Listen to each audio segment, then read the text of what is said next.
Hi, this is Terry with yarcoach.com. Welcome to Tuesdays with Terry.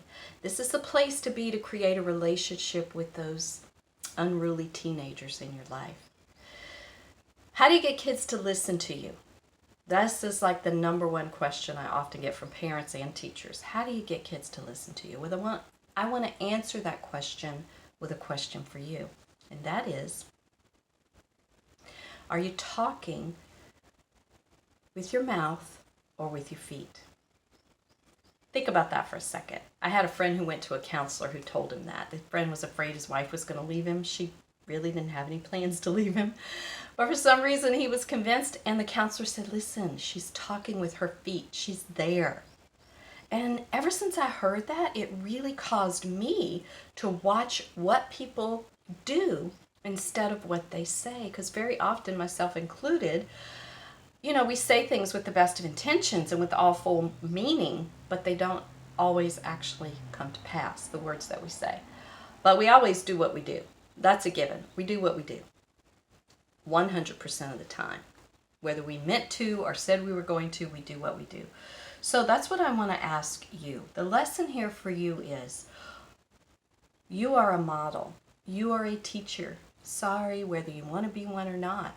Your kid is watching what you're doing so much more than they're listening to what you're saying. It's like those old Charlie Brown cartoons where the teacher always goes, womp, womp, womp, womp, womp, womp. They ask the teacher, womp, womp, womp, womp. Very often that's what adults sound like to kids. Womp, womp, womp, womp. I don't even know what you're saying, but I do know what you're doing.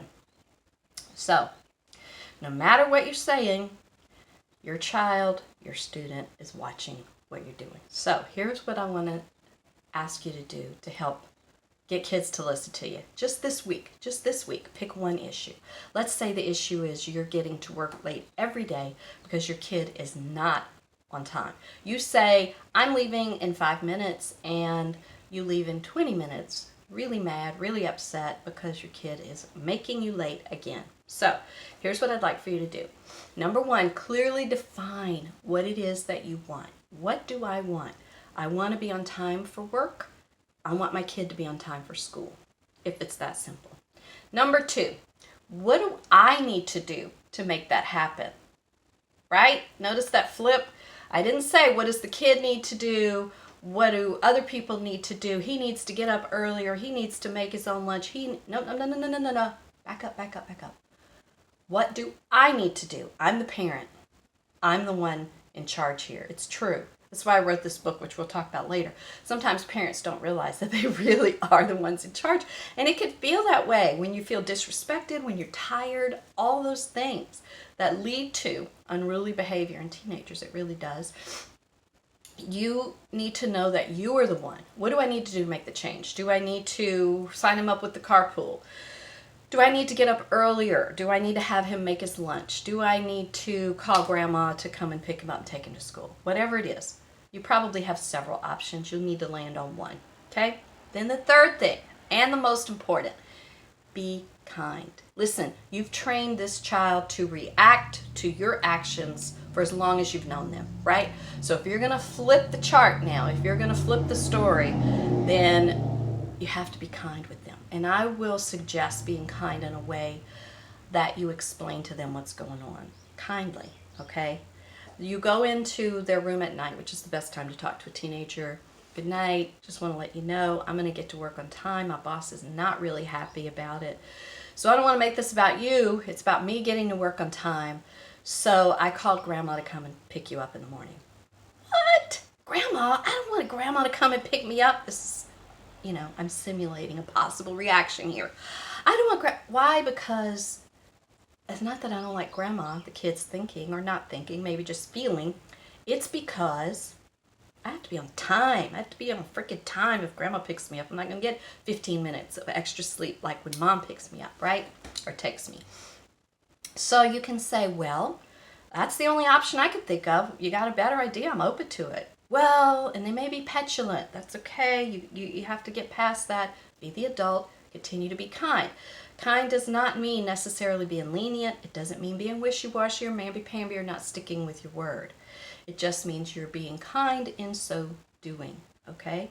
So Well, maybe I could fix my lunch. Okay, well, we'll try that. So I told Grandma that I'm leaving at 7:30, and if you're not in the car, then I'll call her from the car, and she's glad to come and pick you up. It's really okay. It's whatever you can work out. But I'm just telling you, I have to be to work on time.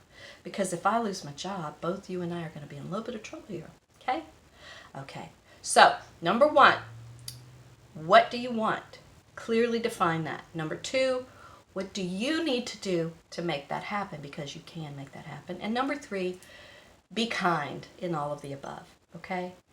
And if you have questions, you run into problems, we're on Facebook at Yar Coach. We're also on the internet. Obviously, we have a website, www.yarcoach.com, where you can contact us. You can contact me specifically if you need to. And then also the Identity Crisis of Parenting, which gives you a lot more tips and a lot more information in a very short volume, might help. And the chapters are laid out, anger issues, that kind of thing, so you can go right to them if that's the help you need. Right now it's an ebook only, which you can get on our website, but also the print book, it will be out soon. So we'll have that too. So thanks so much for watching. Take good care. Until next time.